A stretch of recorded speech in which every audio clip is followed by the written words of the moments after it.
এটি তো ব্যাহত হচ্ছে। আপনি দেখুন, আমার বোধহয় ৩ দিন আগে আমরা দেখলাম যে ১৩৬টি আন্দোলন হয়েছে সরকার ক্ষমতায়। এর সঙ্গে আরও কয়েকটি যোগ হয়েছে। কারণ তখন বোধহয় এই যে তিতুমির কলেজের ছাত্ররা যে অযৌক্তিক আন্দোলন করছে, সেটি বোধহয় যোগ হয়নি। তো নানা ধরনের ডিস্টার্ব হচ্ছে। কালকেও দেখলাম যে এই যারা আহত হয়েছেন এই আন্দোলনে, তারা প্রধান উপদেষ্টার বাড়ি বা বা বা বাসভবন পর্যন্ত চলে গেছে।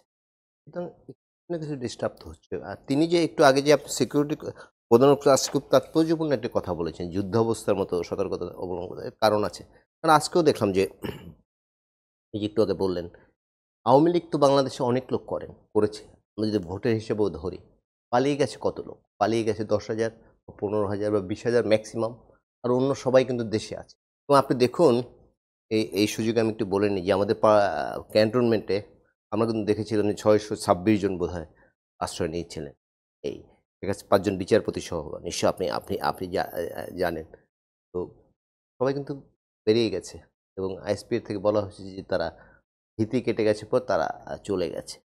কিন্তু এই মানুষগুলো তো দেশে আছে এবং ক্যান্টনমেন্টে কারা আশ্রয় নিয়েছেন সেটি কিন্তু আমাদের ভাবতে হবে। খুব সাধারণ মানুষ কিন্তু যায়নি। সুতরাং একটা ষড়যন্ত্র চলছে এবং তাদের মনে এত খেদ, এত কষ্ট, কারণ গত ১৫.৫ বছর যে দুর্বিনীত শাসন চালিয়েছে, দুর্নীতি করেছে, টাকা পাচার করেছে, মানুষের অপমান অপদস্থ করেছে, আয়নাঘর বানিয়েছে, মানুষকে গুম করেছে। এই যে একটা কি বলে যে এই যে তাদের যা ইচ্ছে তাই করতে পারত, হঠাৎ করে বন্ধ হয়ে গেছে। এবং আরেকটি সমস্যা হচ্ছে যে এটি যে হঠাৎ করে বন্ধ হবে এটি কিন্তু আগে ভাবেনি।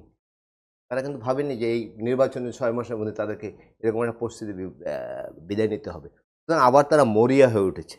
যেকোনো অবস্থায় আবার তার আগের ক্ষমতায় ফিরতে চায়। সেজন্য তারা নানা জায়গায় নানা সমস্যা করছে। এই যে গোপালগঞ্জে দেখুন, এর আগে স্বেচ্ছাসেবক দলের একজন নেতাকে মেরে ফেলেছেন, নিশ্চয়ই আপনি জানেন, গোপালগঞ্জে। তারপরে কালকে পুলিশের উপর আক্রমণ করেছে, গাড়ি পড়ে আর্মির গাড়ি পর্যন্ত পুড়িয়েছে। এটি সিগন্যাল, ভালো সিগন্যাল না। শুধু মানুষকে সতর্ক থাকা বলি। কারণ আমাদের এবার একটা সুযোগ এসছে। আমাদের 71 এ আমরা অনেক কিছু আশা করেছিলাম। কিন্তু আমাদের সেই আশা কিন্তু পূরণ হয়নি। গণতন্ত্র হত্যা করেছে, দুর্ভিক্ষ উপহার দিয়েছে। আমরা গণমাধ্যমের কর্মী, গণমাধ্যম বন্ধ করে দেওয়া, অনেক কিছু করেছে। তারপর ৯০ এর আন্দোলনের সময় আমরা ছিলাম, রিয়াজ ভাই আছেন। ৯০ এর আন্দোলনের পর আমাদের আশা কিন্তু পূরণ হয়নি। এবার ধরুন বিশ্ববিদ্যালয়ের ভিসি নিয়োগের কথা বলুন। ৯০ এর পর সম্পূর্ণ পলিটিক্যাল বিবেচনায় ভিসি নিয়োগ করা হয়েছে এবং বাংলা শব্দ এক শব্দ উচ্চারণ করতে পারে না, তিনি ঢাকা বিশ্ববিদ্যালয়ে ভিসি হয়ে গেছেন। এটা কিন্তু শুধু রাজনৈতিক কারণে। সুতরাং আমাদের এবার যদি আমরা ব্যর্থ হই তাহলে কিন্তু আমাদের আমাদের অনেক এই সাম্প্রতিক সময়ে বিএনপি নাগরিক কমিটি সহ ছাত্রদের মধ্যে যে বিভিন্ন ধরনের চাপানোতর আমরা দেখছি, সেখানে সংস্কার কতটুকু, কবে নির্বাচন, এই বিষয়গুলো যেমন সামনে এসেছে, জুলাই ঘোষণাপত্র সামনে এসেছে, এই যে এক ধরনের মতপার্থক্য, সেটাই কি সুযোগ করে দিচ্ছে এই ধরনের ঘটনার? হ্যাঁ, ঐক্য একটু ফাটল ধরেছে বলে আমি মনে করি। যে গত ১.৫ বছর বিএনপি, জামাত সহ অন্যান্য দল, মানে this is the first time ultra বাম, আল্ট্রা ডান সবাই কিন্তু আন্দোলন করেছে। হাসিনার পতন ঘটাতে। এটি কিন্তু আগে কিন্তু হয় না। যেমন বাকশাল যখন হয়েছে, সিপিবি কিন্তু তাদের সাথে মিশে গিয়েছিল।